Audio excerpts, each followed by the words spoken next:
તો આ ગયે આપ સ્વાગત કરું છું તમારું આપણી YouTube channel P.Classes. Last video તમે જોયો હશે. એ લાસ્ટ વિડીયોની અંદર અમને જે વિજ્ઞાન અને ટેકનોલોજી જે ધોરણ 10 આ વખતે જો તમે 2025માં બોર્ડની પરીક્ષા આપવાના હોય તો એ વિડીયોની અંદર મેં તમને વિજ્ઞાનના વિભાગ ડી ના મોસ્ટ એટલે બહુ જ મોસ્ટ આઈએમપી પ્રશ્નો મેં તમને એની અંદર ચેપ્ટર વાઇઝ આપ્યા. સાથે સાથે વિડીયોના ડિસ્ક્રિપ્શનની અંદર દરેક ચેપ્ટરની પીડીએફ પણ તમને ઉપલબ્ધ કરવામાં આવી. હવે આપણે આજે આ વિડીયોની અંદર જો તમે પેલો જે વિડીયો છે લાસ્ટ જે વિડીયો હતો ને એમાં આપણે શું થયેલું કે જે ધોરણ 10 છે એમાં જે ગાલા અસાઇનમેન્ટ છે એમાં જે ઇંગ્લિશ પેપર છે એમાં પેપર નંબર 2 નો વિભાગ નંબર એ સેક્શન એ આપણે સોલ્વ કર્યો હતો. એ વિડીયોની અંદર મેં આખો તમને સેક્શન એ જે પ્રશ્ન આવે છે ફકરામાંથી જે પ્રશ્ન આવે છે તે મેં તમને સોલ્વ કરીને બતાવ્યા. હવે આપણે આજે આ વિડીયોની અંદર 10 વિભાગ નંબર બી ગાલા અસાઇનમેન્ટ છે એનો જે વિભાગ નંબર બી છે પેપર નંબર 2 વિભાગ નંબર બી એનો હવે સોલ્યુશન કરવાનો ટ્રાય કરશું. તો ચલો સ્ટુડન્ટ્સ, તમારી સામે પેરેગ્રાફ તો તમારી સામે આવી ગયો છે. ઓકે, તો ચલો એમાં ક્વેશ્ચન છે 100 નંબરનો ક્વેશ્ચન છે કે van dark night is over your road means કે જ્યારે ડાર્ક નાઇટ એટલે જ્યારે અંધારું એટલે કે જ્યારે અંધારી કાળી નાઇટ અંધારી રાત ઇઝ ઓવર યોર રોડ જ્યારે તમારા રસ્તા પર અંધારી રાત આવે છે એનો મતલબ તમારે સમજાવવાનો છે કે આનો ભાવ કે અંધારું આપણી લાઈફની અંદર કેવું અંધારું અમુક વાર આવી જાય છે ને કે આપણા રસ્તો હોય અને આપણા રસ્તા પર એટલે કે આપણા જીવનમાં અંધારું આવી જાય, અંધારી બધું અંધારું.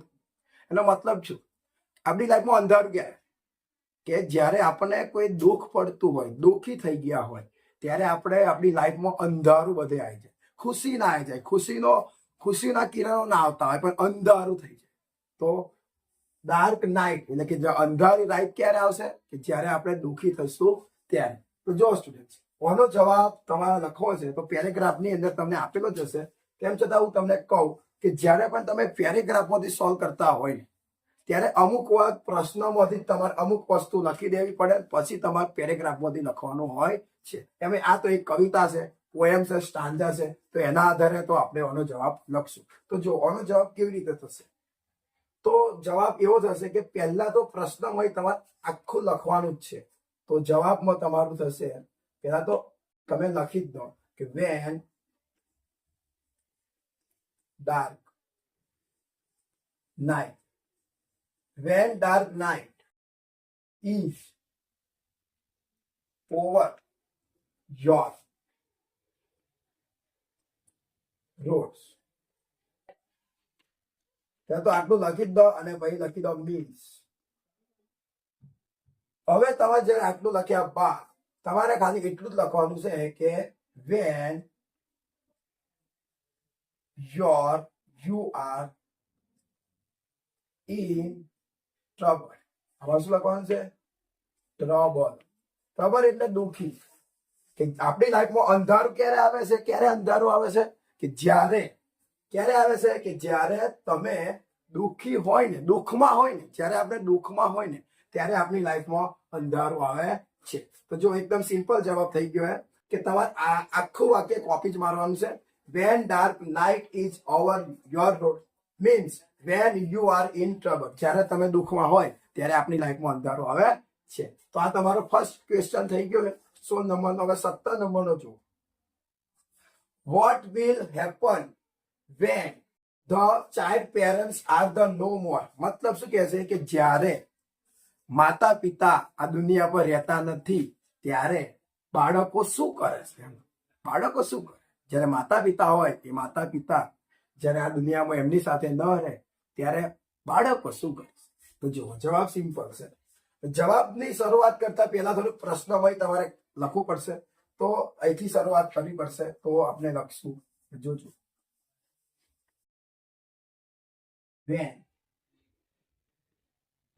when the child's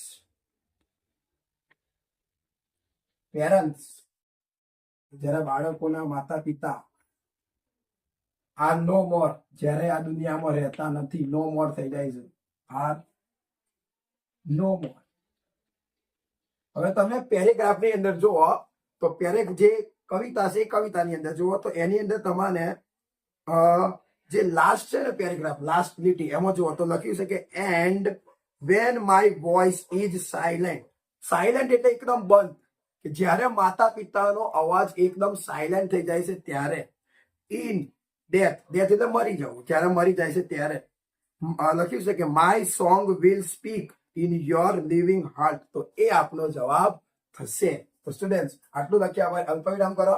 અને અહીંયા લખ્યું છે ને માય સોંગ, તમે પેરેગ્રાફમાં જુઓ માય સોંગ લખેલું છે, એની જગ્યાએ આપણે લખવાનું છે the song.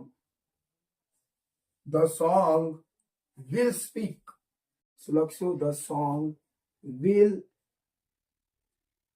Speak. The song will speak in. હવે જે યોર લખ્યું છે ને એ યોર ની જગ્યાએ તમારે કરી દેવાનું છે હિસ. પછી લિવિંગ, પેરેગ્રાફમાં તમે જોઈ શકો છો લિવિંગ હાર્ટ. આ રીતે તમારો જવાબ થશે. જુઓ 16 નંબર અને 17 નંબરનો જવાબ તમારી સામે લખાઈ ગયો છે. તમે સ્ક્રીનશોટ લેવો હોય તો હું સાઈડમાં ખસી જઈશ, તમે સ્ક્રીનશોટ લઈ શકો છો. તો ચાલો હવે આપણે આગળ જઈએ પ્રશ્ન નંબર 18. હવે સ્ટુડન્ટ્સ પ્રશ્ન નંબર 18, પેરેગ્રાફ એ જ છે પણ પ્રશ્ન નીચે જગ્યા નથી એટલે મેં ફરીથી લખી દીધો કે what is the synonym. What is a synonym. શું લખ્યું? What is the synonym of the word vision. Vision, vision. હવે જો તમને ક્લિયર કહી દઉં કે આ જે બધા અમુક આવા જે શબ્દો હોય એ શબ્દનો મતલબ શું થાય, તો એ લખ્યું સિનોનિમ. દેખો સિનોનિમ. સિનોનિમ, સિનોનિમ એટલે સમાનાર્થી. દેખો એક આવે સિનોનિમ એટલે સમાનાર્થી, એક આવે એનોનિમ. એનોનિમ એટલે વિરોધાર્થી. દેખો સિનોનિમ એટલે સમાનાર્થી, એનોનિમ એટલે કે વિરોધાર્થી. પછી લખેલું હોય સિમિલર વર્ડ એટલે સમાનાર્થી શબ્દો, અને ઓપોઝિટ વર્ડ એટલે કે વિરોધાર્થી શબ્દો. બધું સિમ્પલ હશે. સિનોનિમ એટલે સમાનાર્થી, એનોનિમ એટલે વિરોધાર્થી, પછી સિમિલર વર્ડ એટલે સમાનાર્થી શબ્દ, અને ઓપોઝિટ વર્ડ એટલે વિરોધાર્થી શબ્દ. તો અહીંયા આપણને એવું પૂછ્યું છે કે આ જે વિજિન છે એ વિજિનનો સમાનાર્થી શબ્દ શું થશે? તો તમારી જે પોયમ છે ને એ પોયમની અંદર તમને એક જગ્યા પર ગમે તે આપેલું હશે વિજિનનો સમાનાર્થી શબ્દ શું થાય. તો જો સ્ટુડન્ટ વિજિન એટલે, વિજિન શબ્દ તમે વિચારો કઈથી બને છે? વિજિન એટલે વિઝિટ, અને વિઝિટ એટલે મુલાકાત કરવી. તમે કોઈ સ્કૂલની મુલાકાત કરો છો, કોઈ બજારની મુલાકાત કરવા જશો, કોઈ મંદિરની ટેમ્પલની મુલાકાત કરવા જશો, કોઈ રિવરની નજીક મુલાકાત કરવા જશો. મુલાકાત એટલે જેવું દેખવું. દેખો તમે તમારી આંખો બંધ કરો, અને આંખ બંધ કર્યા બાદ જેવી તમે તમારી આંખો ખોલશો અને તમને જે દેખાશે તો એ તમે વિઝિન કર્યું, એ તમે દેખ્યું કહેવાય, જોયું કહેવાય. એટલે વિઝિન એટલે જોયું, કંઈક જોવાનું છે. તો એનો સમાનાર્થી શબ્દ શું થશે?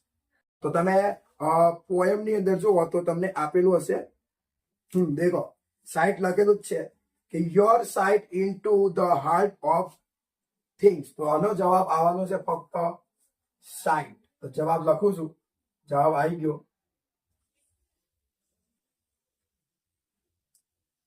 જવાબ શું આવ્યો? સાઇટ. તો જો સ્ટુડન્ટ્સ આજે આપણે પહેલામાં જે પહેલી કવિતા હતી એમાં જે 3 ક્વેશ્ચન હતા એ 3 ક્વેશ્ચન સોલ્વ કર્યા છે. હવે આપણે આગળ એક જે પેરેગ્રાફ છે, જે બહારથી પેરેગ્રાફ પૂછાય છે, બહારનો, તમારી ચોપડીમાંથી નથી પૂછાતો પણ કંઈક બહારથી પૂછાય છે, એ પેરેગ્રાફ પર હવે આપણે જોઈએ. સો સ્ટુડન્ટ્સ હવે આપણે આગળ વધીએ. તો જે નેક્સ્ટ છે એ જે પેરેગ્રાફ છે એ બહારનો પેરેગ્રાફ છે. એનો પણ તમારી સામે પિક્ચર આવી ગયું હશે, તમે જોઈ શકો છો. હવે એની અંદર તમે જુઓ તો એના જે પેરેગ્રાફ આપ્યો છે એ પેરેગ્રાફ કુલ 5 માર્ક્સનો છે. મતલબ તમને એ પેરેગ્રાફના આધારે 5 પ્રશ્નો પૂછ્યા છે, અને એ 5 તમારે જવાબ આપવા પડે. તો જો સ્ટુડન્ટ્સ તમે હવે જુઓ, આવી ગયું તમારી સામે, બદલાઈ ગયું. હા, હવે એ 5 પ્રશ્ન અને એના જવાબ તમારી સામે દેખાતા જશે. જુઓ તમારી સામે પ્રશ્ન પણ દેખાતા હશે અને એના જવાબ પણ તમે જોઈ શકો. તો 5 પ્રશ્નના આધારે એના જવાબ પણ અંદર ને અંદર જ છે. પેરેગ્રાફની અંદર ને અંદર એના જવાબ તમને મળી જાય છે. ઠીક છે, એ પણ તમે જોઈ લો. તમારે જોવું હોય એટલું જોઈ શકો છો. ઓકે, ચલો હવે સ્ટુડન્ટ્સ એ પતી ગયું હોય તો હવે તમે જુઓ, હવે એની નીચે એક ડાયલોગ આપેલો છે. કે તમને ડાયલોગ નહીં પણ એક નોન વર્બલ ડેટા, એક કોષ્ટક આપ્યું છે, એક ટેબલ આપ્યું છે અને એમાં એક માહિતી આપી છે અને એ પણ તમને 5 ગુણની અંદર 5 માર્ક્સની પૂછવામાં આવે છે. તો તમે એ પણ જોઈ શકો છો, જે તમારી સામે છે જે કોષ્ટક છે એ કોષ્ટક તમે જુઓ અને એ કોષ્ટકના આધારે પણ 5 પ્રશ્ન પૂછ્યા છે. તો એ 5 પ્રશ્ન પણ તમે જુઓ અને 5 પ્રશ્નોના જવાબ પણ તમારી સામે રજૂ જ છે. તમે જોઈ શકો તમારી સામે બધું જ આવશે. 5 પ્રશ્નો છે, એ 5 પ્રશ્નોના જવાબ કેવી રીતે આવે છે એ પણ તમને સમજાવવામાં આવેલું છે. ઠીક છે. હવે student last and final point, હવે આવે છે ડાયલોગ. જ્યારે બે વ્યક્તિ વાત કરે છે યા વાત કરે છે, લખેલું છે ખુશ અને એનું ઇન્ટરવ્યુ ચાલે છે, એના આધારે છે. તો એના આધારે 4 પ્રશ્નો છે. તો એ 4 તમે ઇન્ટરવ્યુ પણ જોઈ શકો છો, સાથે સાથે તમે પ્રશ્નો પણ જોઈ શકો છો અને પ્રશ્નોના જવાબ પણ અંદર આપેલા છે. તો જો સ્ટુડન્ટ, આ આખો વિભાગ બી હતો.